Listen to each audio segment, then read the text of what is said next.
12 jam lebih lambat dari Indonesia, Amerika Serikat sedang menanti-nanti hasil penghitungan suara pemilihan presiden mereka yang baru saja dilaksanakan.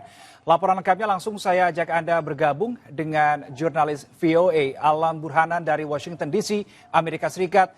Alam, apakah sudah bisa terlihat sekarang hasil sementara penghitungan suara saat ini?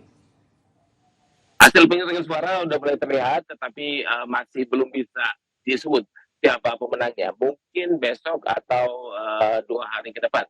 Karena paling tidak ada 6 negara bagian kunci yang bisa menentukan pemenang suara belum menyatakan siapa pemenang dari negara bagian tersebut.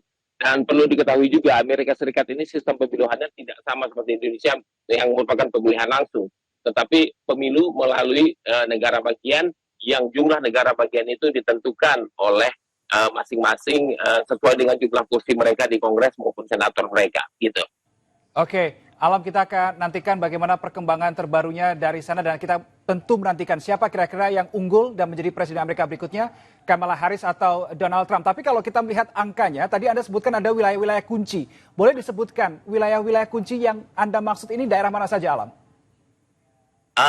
Ada 7 negara bagian yang merupakan kunci, tetapi yang ada 6 paling tidak yang saya ingat adalah Pennsylvania itu belum, Georgia itu belum, Nevada, Wisconsin, dan satu lagi apa ya? Saya lupa 2 lagi, tetapi hal itu bisa mempengaruhi siapa jumlah pemenangnya. Itu.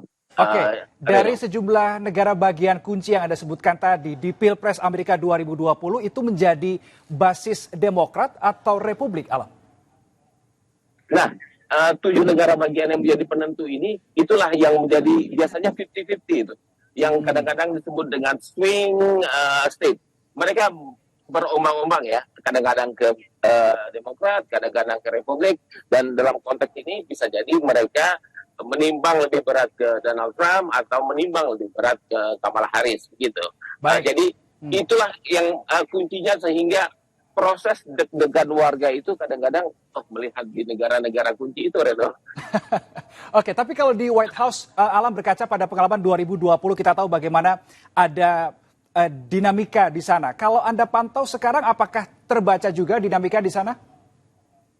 Nah, ini dia dinamikanya agak di luar dugaan kita semua.